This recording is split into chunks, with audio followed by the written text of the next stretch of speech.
If you would please turn to Isaiah chapter 46, and we're just going to continue right along. And last week, Jimmy continued on for us in chapter 45, and he ended in verse 25, and that very much just took kind of a large sweeping view at salvation, didn't it? Just what is God's plan? What is God's big idea? What is he doing?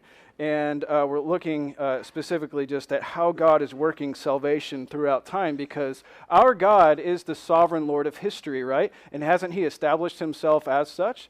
He's set himself up as the sovereign Lord of history, as the God of all gods, and here he is, and we're supposed to do something with that. But over and over, he's making himself known. He'll give us kind of a clue of something new that he's doing, right? Something that he's about to do. But then he says, but remember who I am.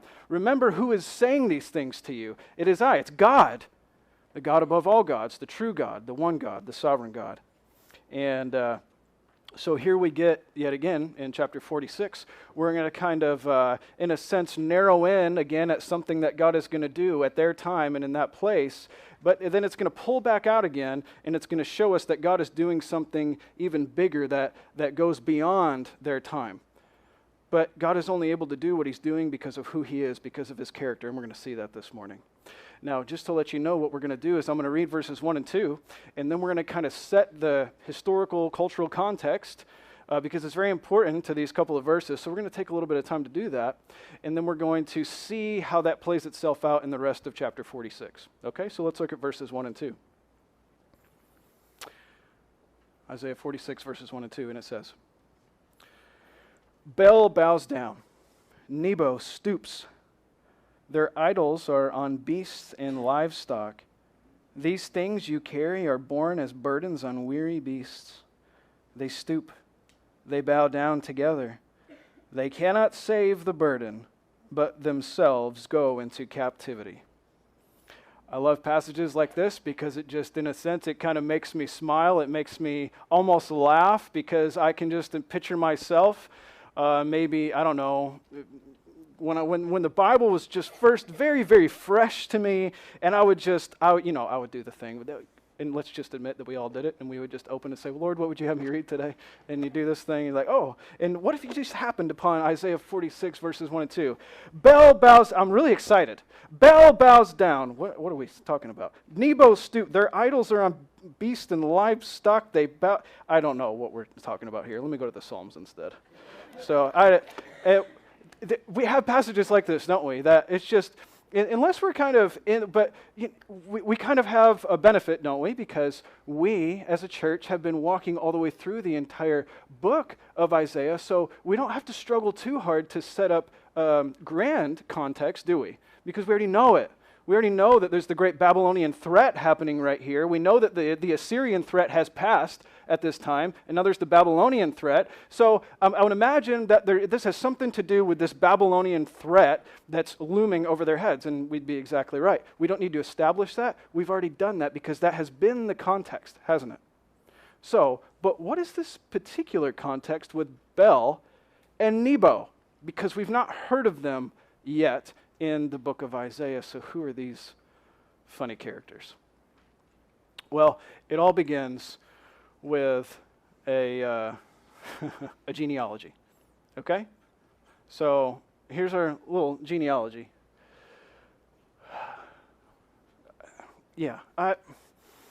So we're kind of familiar, though, with the Greek pantheon, though, aren't we? We know the Greek gods, because they become famous.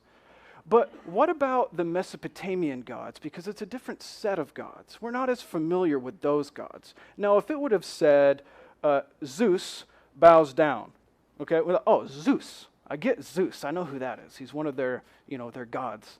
But that's not what it says. It says Bel bows down and Nebo stoops. But who are they?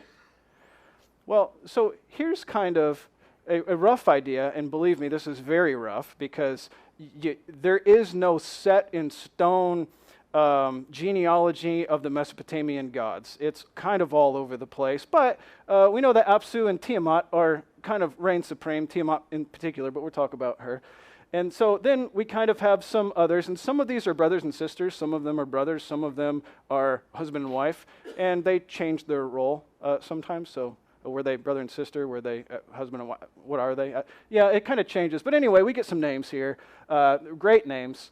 Anshar, Kishar, Anu, Antu, Ki, Enki, Enil, Ninsun. You like these names? I like them. But what we have here is we have this idea that there were the gods in the beginning, and then there were other gods underneath them, and other gods underneath them, and other gods underneath them. Now, I find it interesting that over in this genealogy of Enlil and Nisun, there's two characters that you probably know of, which is Ishtar and Gilgamesh. You've heard of Ishtar. You had to have heard of Ishtar. And Gilgamesh, you've probably heard of because there's this story, the Epic of Gilgamesh, which a lot of people say, oh, the Bible just stole their stories from the Epic of Gilgamesh. That's Gilgamesh right there. Comes from this same, not exactly at the same time, but I'm just showing you generally they come from that side of the family tree. But anyway, we have coming from or Enki, this character Marduk, and then his son Nebu. Okay, Marduk and Nebu. And they are very, very important characters. Now, what you don't see in this list are the characters that we just mentioned here, Bel and Nebo. They're not in here. Well, it seems to be. But they are in here. But let's just look at Scripture a couple of times where this character Bel is mentioned. Bel is only mentioned 3 times in Scripture. One of them is here, and there are 2 other times in Jeremiah. Now, the interesting thing about Jeremiah is who Jeremiah was writing during the time of this kind of a similar context. Isaiah is looking forward to Babylonian captivity, and Jeremiah is kind of right there, right in front of it. But still talking about Babylon. So Jeremiah 51:44, and I will punish Bel in Babylon. So this guy, Bel, important to understand who this is because evidently this really means something, right? This really means something. Now, if they were to just say a name, let's just imagine that there were a prophet speaking to us, and they were to say, for example, Bel will be punished. You say, that doesn't really mean much to me. But then, give a name of a world leader that you feel like is about to dominate the world, and you say, that means something to me. So the name Bel meant something to them in their context. That's what I want you to hold on to for the moment. So, next one. This is Jeremiah 50, verse 2. Declare among the nations and proclaim, set up a banner, proclaim, conceal it not, and say, Babylon is taken. Bel is put to shame. Merodach is dismayed. Her images are put to shame. Her idols are dismayed. Okay, so there's another character, Merodach. Now, here's why we have to talk about what this means. Because these names have meaning. And we have to understand what their meaning is because we have to understand what the context is. Because if we don't have meaning, we don't have context, then we're not able to arrive at proper application of what the Word of God is saying. So we don't just take these things for granted, right? So when we read, we understand what's being said. But what I want you to see is that Bel is associated with Merodach. Because it's this idea of parallelism. Saying Bel is put to shame is the same as saying Merodach is dismayed. Okay? So Bel and Merodach, same characters. Merodach is the Hebrew transliteration of an Akkadian name, Marduk. Okay? So Bel is put to shame, who is the same as Merodach, who is the same as Marduk. So when we say Bel is put to shame, Bel stoops. This is Marduk, one of their gods. Now, which god is he? And how significant was this to them? To read this as the people of God and looking at the greatest world power that they know, the Word of God is saying to them, their God, the God of this great world power, is about to bow down. That's important. That's very significant. Bel is a title. Bel means Lord, kind of like Baal or Baal means Lord. It's a title or master.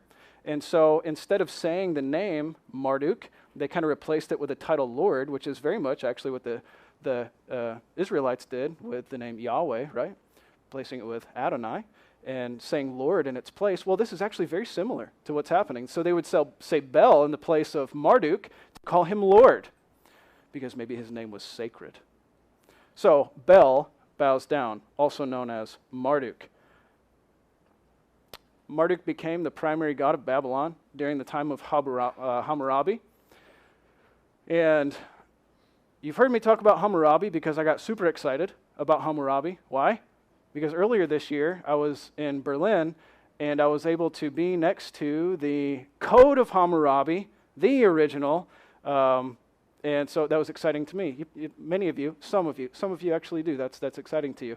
It was exciting to me. I got my picture taken. I was there next to the Code of Hammurabi, and it was very exciting. Very old, and connection here, right? Why is that exciting? Because it has a connection of things that we have in our possession here still that connects us back to biblical history, which is exciting to me. We have look at how real this is. So, not only that. You would take the name. I was getting off track there. I was getting too excited about Hammurabi. So anyway, back to what we're talking about. So we're looking here at these names. So here's some names that you do know. Nebuchadnezzar. What's the beginning of that name? Nebu, which is the son of Marduk. Okay. Nabonidus. Again, beginning of that name is Nebu.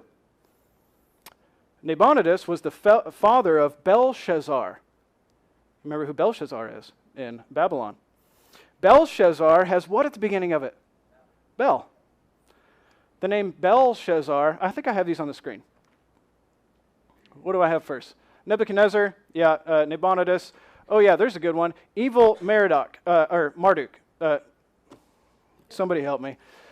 Merodach, I said it right the first time. Evil Merodach, man of Marduk is what that name translates to, and we find him in 2 Kings and Jeremiah. Now, Merodach-Baladan, we've talked about him not too long ago because Merodach-Baladan is the one who came to see King Hezekiah when he got sick. You remember that? That there was someone sent from Babylon to say, oh, how you doing, King? And what kind of treasures do you have? Kind of, just show me. Merodach-Baladan is the one that was sent. Now, Merodach is, again, the transliteration of in Hebrew to Marduk. And the name means Marduk has given me an heir. Okay. Daniel's name was changed to Belteshazzar, which means Bel, protect the king's life. So, Bel and Marduk, right, same character, very significant to the Babylonians, right? That's what I'm establishing for you. And it very much works itself into the context of Scripture. So when you read these names, these people coming from Babylon that have the name of their God even worked into their name, it's very significant. Because now we look and we see, chapter 46, verse 1, Bel bows down. Bel bows down. Okay, so one more thing we need to do to set the scene. We have the idea of the names of these gods, but there's something else happening here. And in Babylon, let's go back to I'm throwing Rob for a loop like all over the place. I know I am. He's doing his best to keep up with me. Let's look at some pictures of Babylon. Okay, here's an aerial image currently of the area of Babylon. This is just from Google satellite image. This is Babylon. So here's an overlay of the city, the ancient city of Babylon.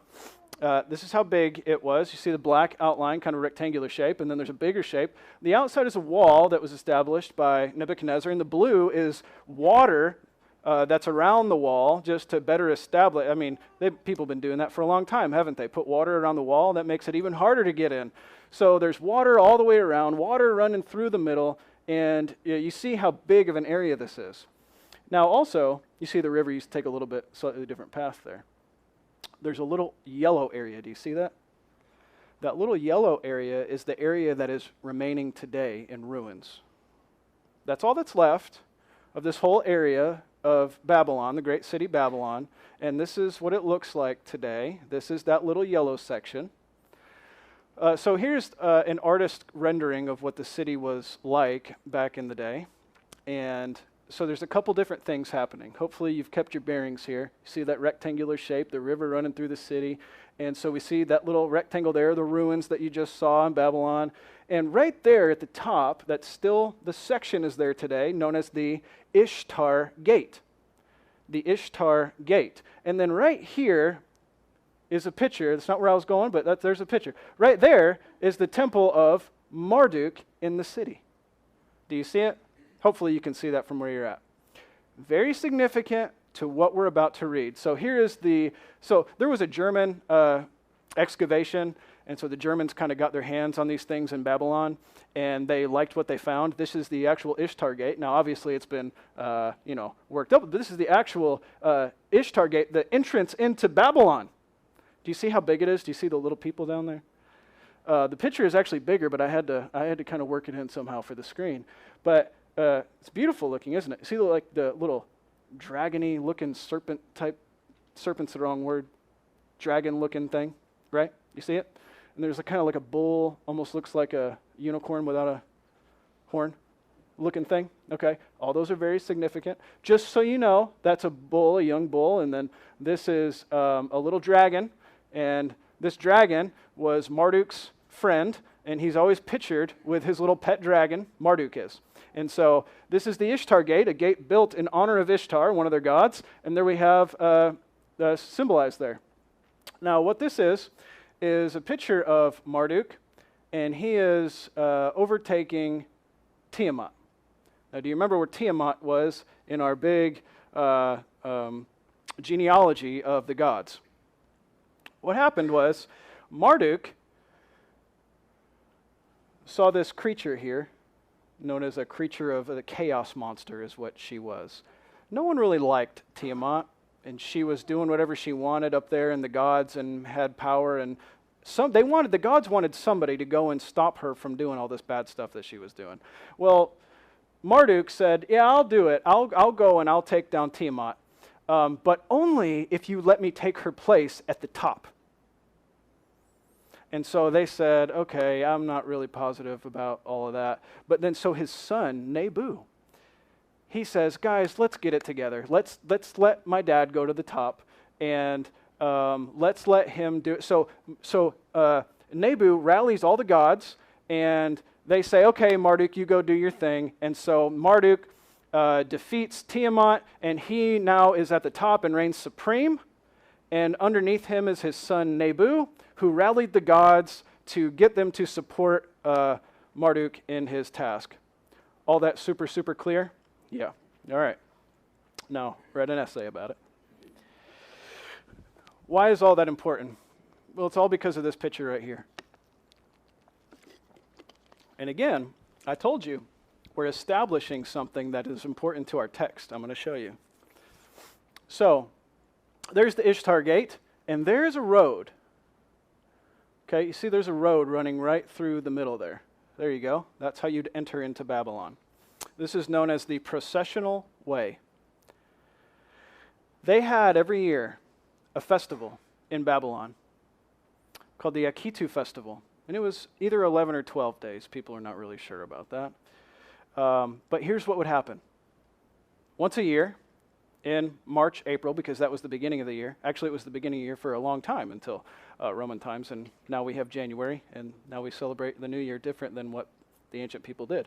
Anyway, so about April, March, they would have this New Year's festival, and here's what would happen. They would reenact the whole story that I just told you. So they would take Marduk from his temple, they would take the gods from their temples, and they would take Nebu from his temple. Now, Nebu was actually in a temple in a different city, about 15 miles away, best I can tell. So they would bring Nebu. Now, why did they need Nebu for this whole reenactment? Because Nebu, remember, rallied all the gods to say, let's let Marduk defeat the Tiamat, right? The chaos monster god.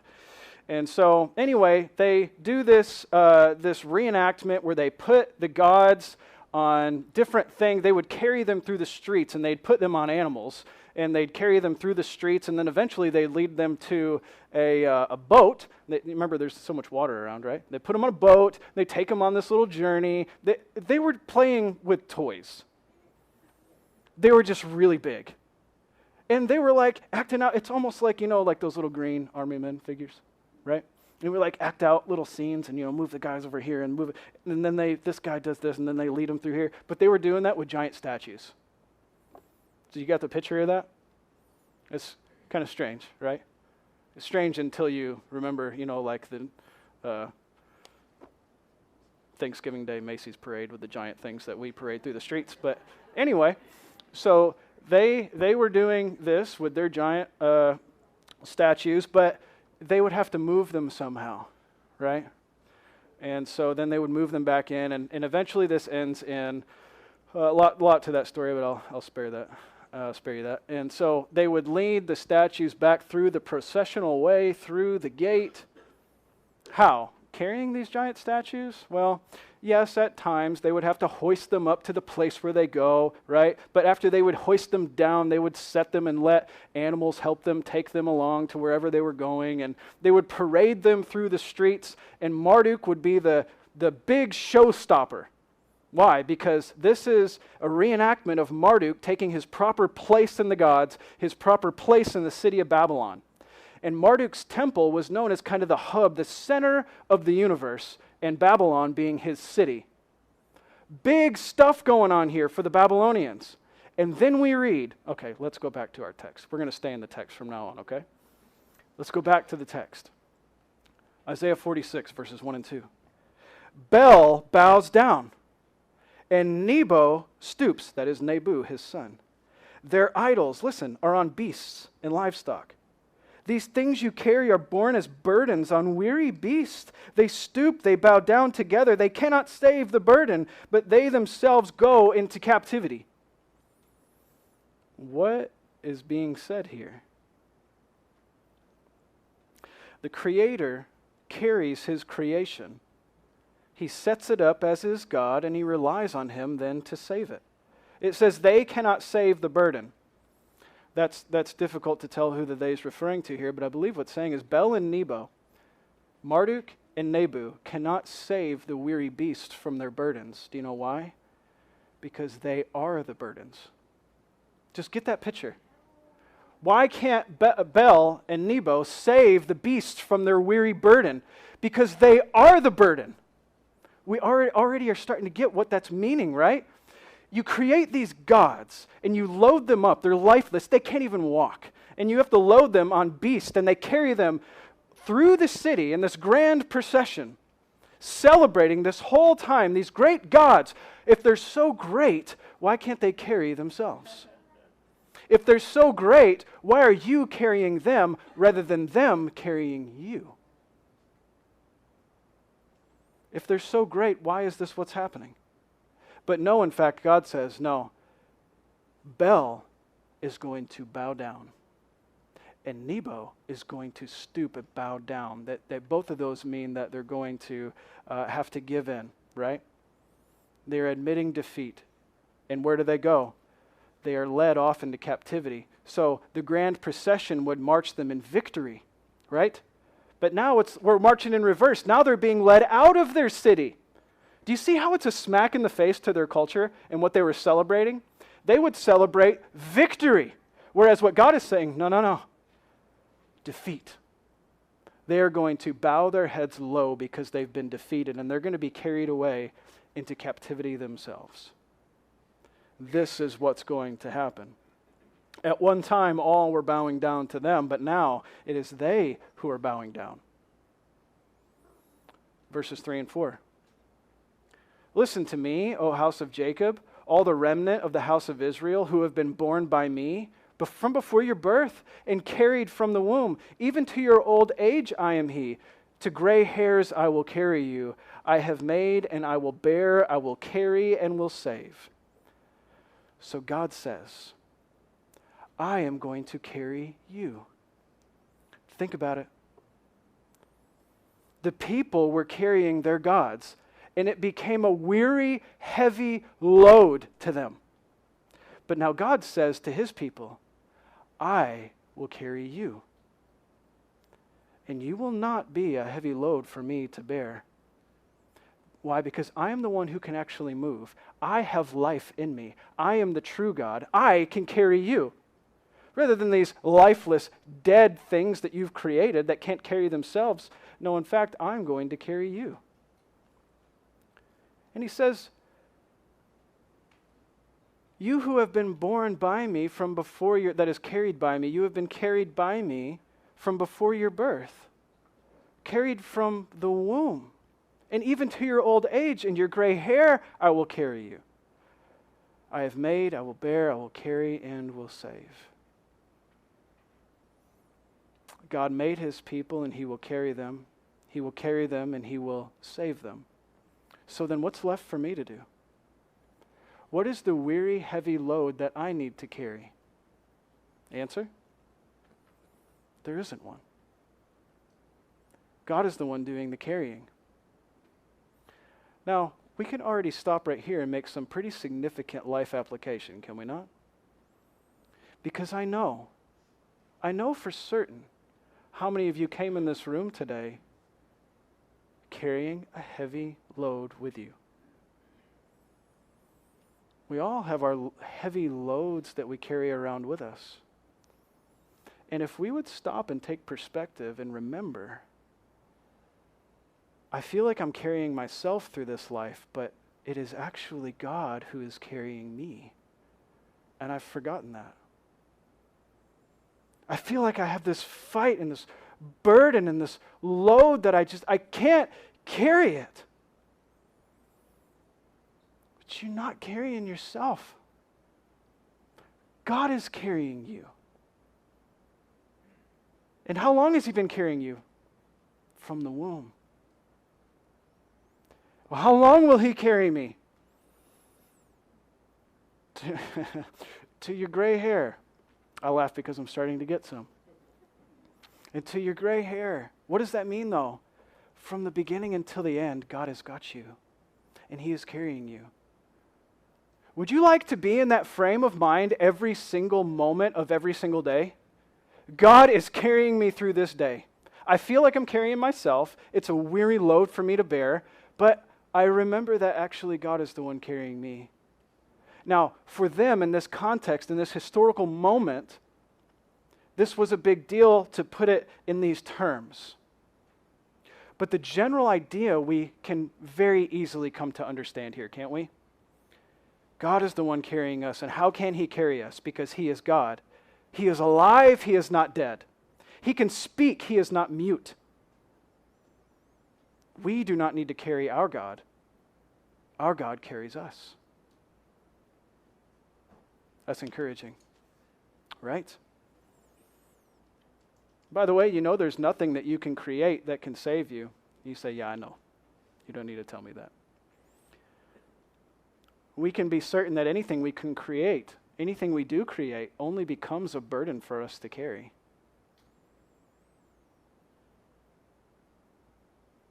And it won't be long before that burden becomes weary because we can't carry a heavy load with us. We're just like them. Isn't that what we constantly see in Scripture, is that it turns out that although they lived in a different time, in a different place, with a different language, different customs, different culture, we're just the same. We have a tendency to want to create things that we believe can save us, but when we create those things that we believe can save us, they become a weary, heavy load for us to carry. And we have to be mindful of the fact that we are not carrying ourselves, but instead God is the one carrying us. And that's an encouragement to our hearts. So he continues, verses 5 through 7. And he says, so to whom will you liken me and make me equal and compare me, that we might be alike?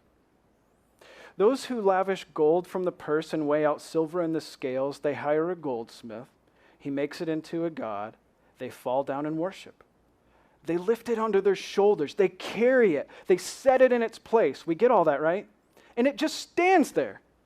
It can't move. It can't move from its place. And so if someone bows down and cries to it, it does not answer. It does not save him from his trouble.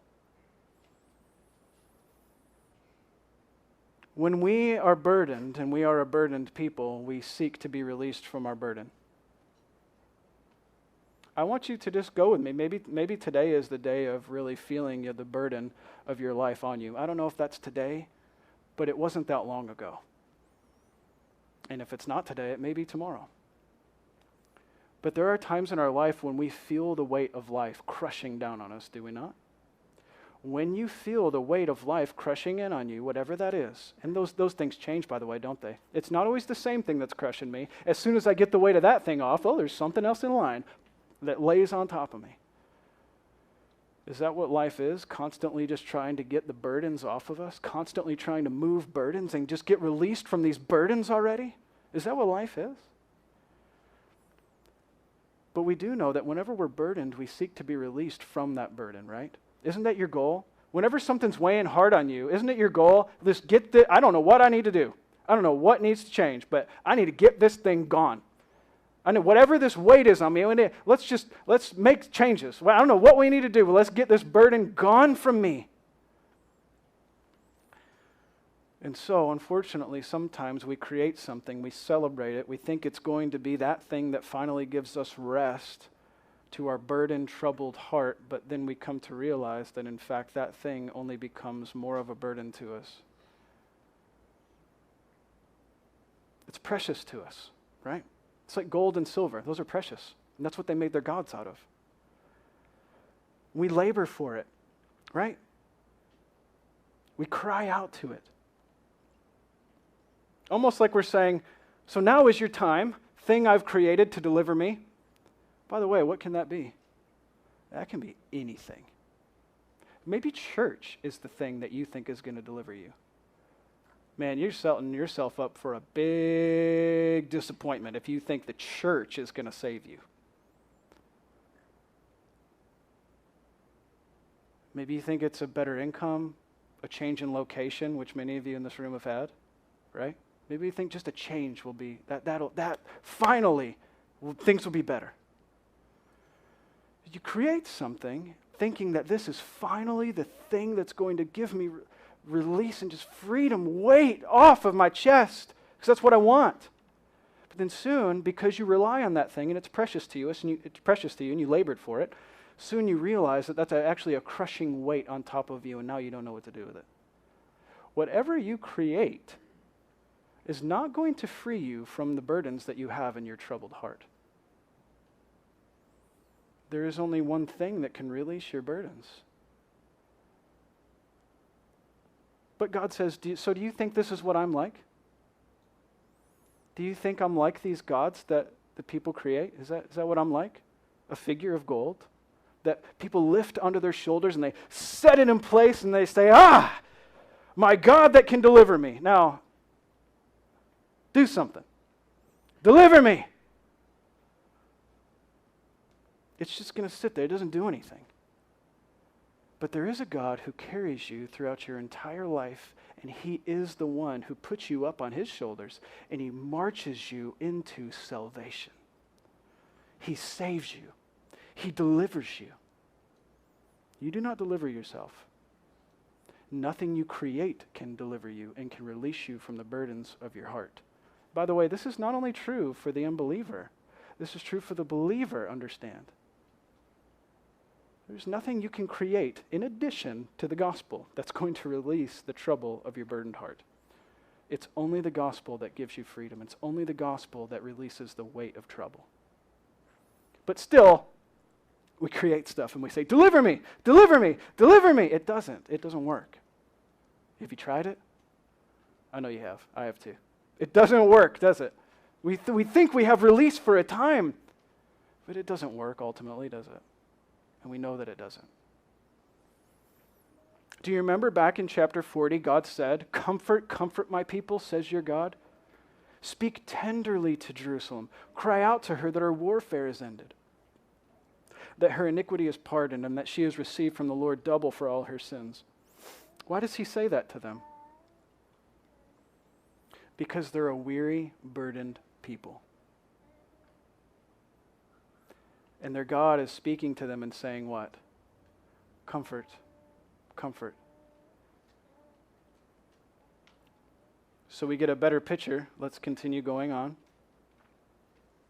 Verses 8 through 11. Remember this and stand firm and recall it to mind. Listen to what he calls them. My beloved dear children who are always so obedient to me. Or what does he say? You transgressors. Remember the former things of old. I am God. There is no other. I am God. There is no one like me. I declare the end from the beginning, ancient things not yet done. My counsel shall stand. I will accomplish all my purpose. calling a bird of prey from the east, a man of my counsel from a far country. I have spoken, I will bring it to pass. I have purposed, and I will do it. So God, yet again, remember I told you this is kind of what's happening, is he narrows down on something specific to that time and place, right? Those gods who are bowing down in Babylon. And then he kind of pulls back and he gives this grand idea of what his character is really like. Remember these things of old. These are good for us to remember as well, right? There is no God, there is none other. I declare the end of a thing from its beginning.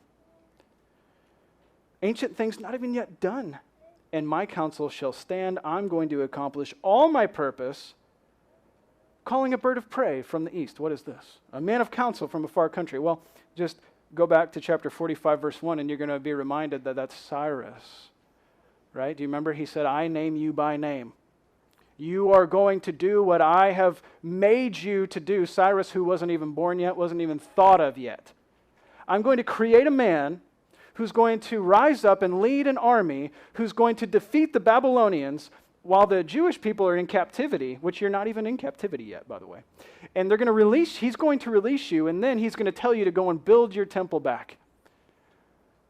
I am declaring the end of this thing from its beginning. I am calling a man from the east, and he will do everything that I have said.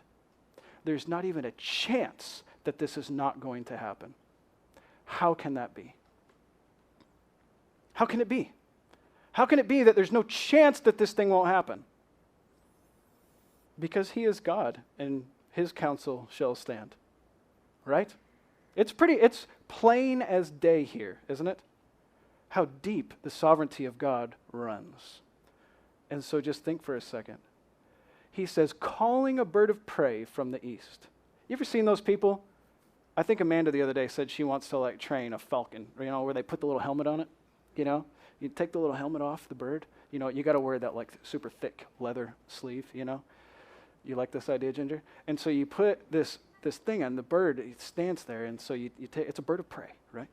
You take the little helmet off, and he goes, and he flies away. But what does he do?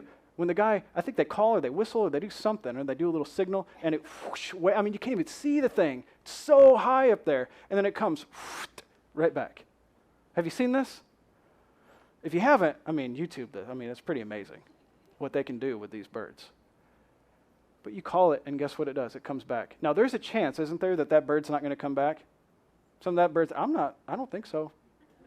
I'm out of here. You let me go, I'm gone. But most of the time, what happens when the bird is trained well? You call it, I doubt that's how they do it. But they say, come back, bird, and there it is, right?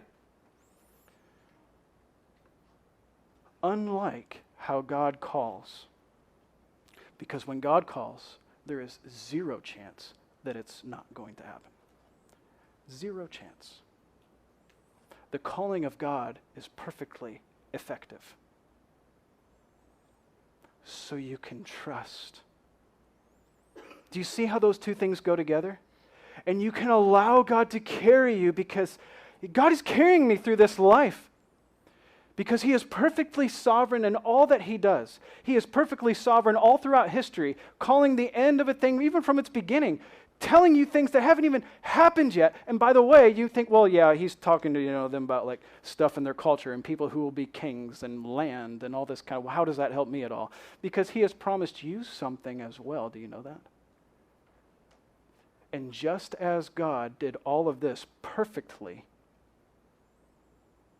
he is going to do something else for you perfectly as well. And you can trust in it and rest in it secured, knowing that your God is carrying you through. But we need to get there. Last couple verses. Verses 12 and 13, let's read it. Listen to me, again, you lovely children of mine, who are always so obedient and love me so much. Listen to me, you stubborn of heart, is what it says. You who are far from righteousness. I bring near my righteousness. It is not far off. My salvation will not delay. I will put salvation in Zion for Israel, my glory. It's interesting that this stubborn of heart phrase, actually, there's a Greek translation that I like to reference because it just helps with the understanding at the time. But anyway, it translates this, you whose heart has failed you. Listen to me, you who have a serious heart problem. And it keeps you from coming near to me in righteousness. I have fixed that, and do you know how? I have brought my righteousness to you. You who are far off from me, and you can't get to God. You ever tried to just get to God on your own? That doesn't work so well. But the nearness of God is made by faith in Jesus Christ, and in faith in Jesus Christ alone. That is your nearness to God. Your nearness to God is faith in the finished work of Jesus Christ. So we have faith, and this brings about our nearness, which is the fellowship we were talking about earlier in the day, right? But God said, you can't come to me, and so I have made a way, I have come to you. Of course, we understand that perfectly, don't we? We understand that because he did that in Jesus Christ ultimately. This was quite a long time before that were to come a reality, right? Reading this in the book of Isaiah about the year 700 BC. Think about 700 years from now. That's a long ways off, isn't it? God is pointing forward to a righteousness that he would bring near to the people. And he has done that for us in Jesus Christ. I just want to make one connection here that I believe is an incredibly strong connection. If you would, just for a moment, turn with me to Matthew chapter 11, and we're going to end here in Matthew 11.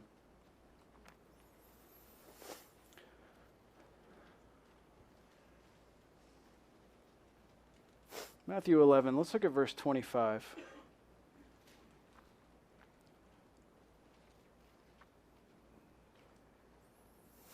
You know this text. I know that you know it. But let's think of it in terms of what we've talked about today. At that time, Jesus declared, I thank you, Father, Lord of heaven and earth, that you have hidden these things from the wise and understanding and revealed them to little children. Yes, Father, for such was your gracious will. All things have been handed over to me by my Father, and no one knows the Son except the Father, and no one knows the Father except the Son, and anyone to whom the Son chooses to reveal him. Come to me, all who labor and are heavy laden, and I will give you rest. Take my yoke upon you. Learn from me, for I am gentle and lowly in heart, and you will find rest for your souls. For my yoke is easy, and my burden is light.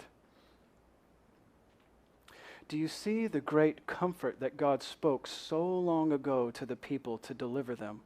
And yeah, we see God coming, and yes, all that he spoke was true.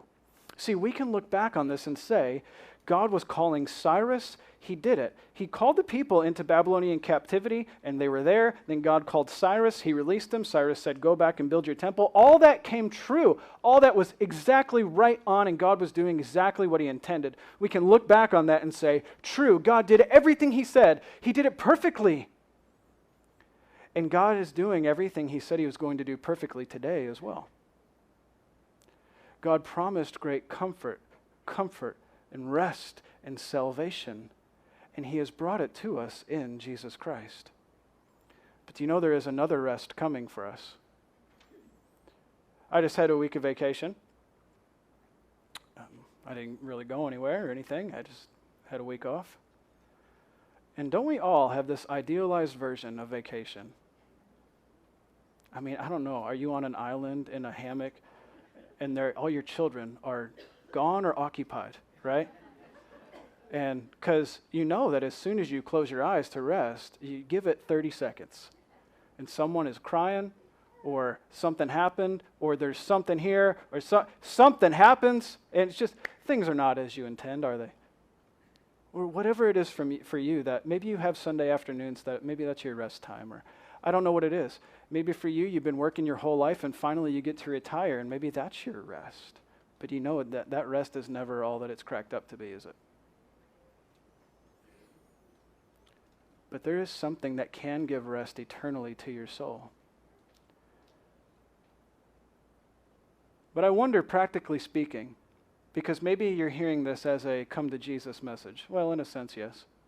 It's always that. If a message is not come to Jesus in faith, then it's the wrong message, by the way. That's where all of our messages end, because that's where the Bible ends. But we are coming to him in faith, yes, but listen, this isn't a recognize that you've never come to Christ and so come to him, although that's absolutely true as well.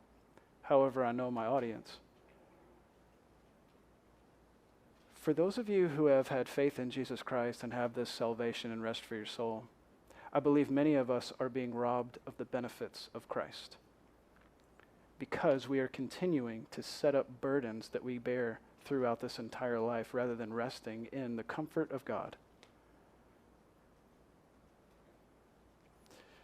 I'm going to take 2 minutes here to explain what I think for many in our culture is weighing us down. And there is a burden that is prevalent among many. And I think if we're not careful, this burden becomes our burden as well. And I suppose I'd like to just recommend something to your reading. Carl Trueman wrote a book called The Rise and Triumph of the Modern Self. Great book. There's one a little bit more accessible. It's called Strange New World by Carl Trueman. Some of these ideas he gives in it, but what he's saying, I think there's some merit to the general concept here that we need to be aware of.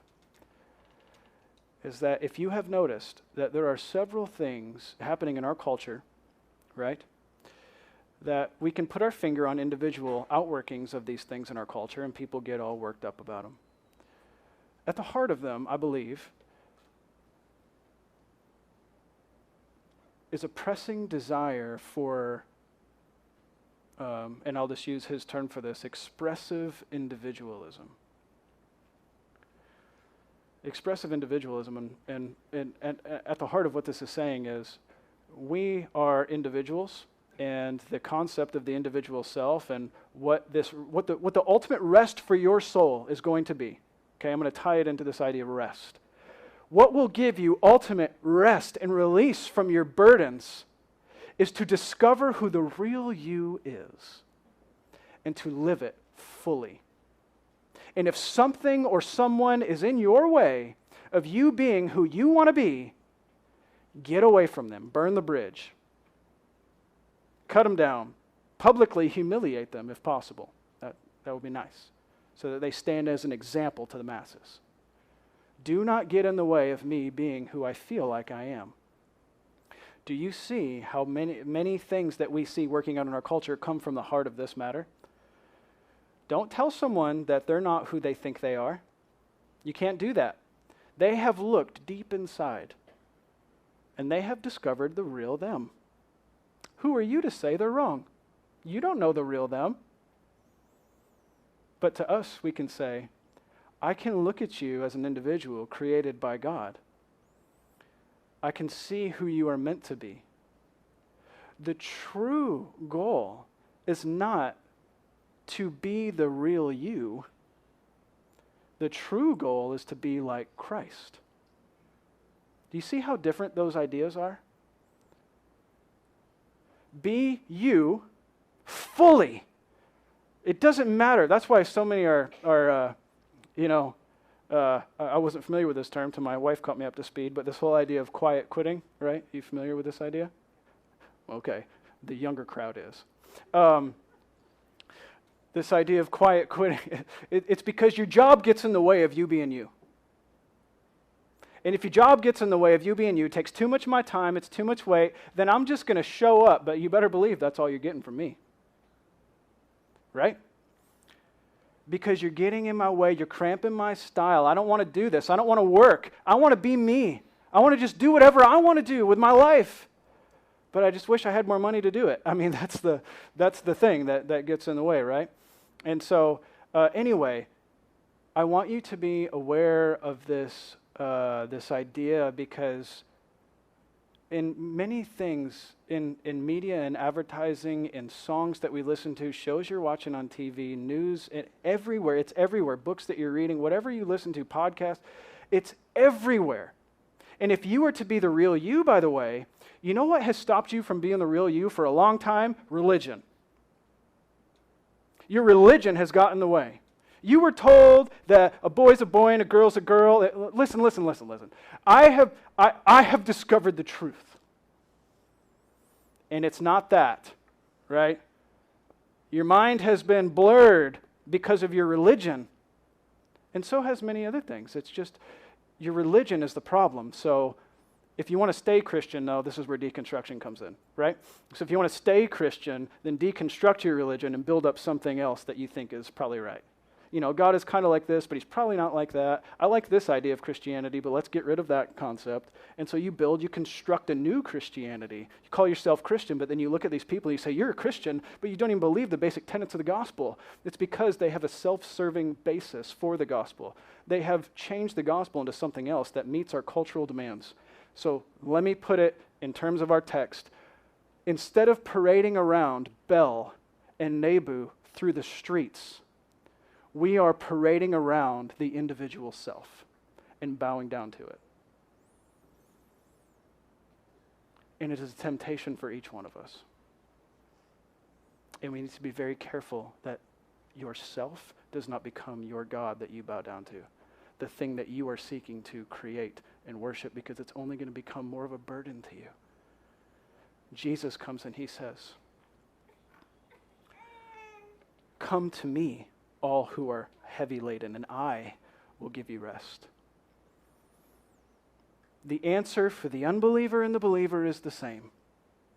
Come to Jesus Christ in faith, repenting of your sin that creates a distance between you and your God.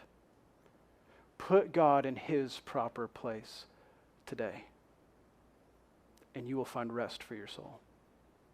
All right, let's pray.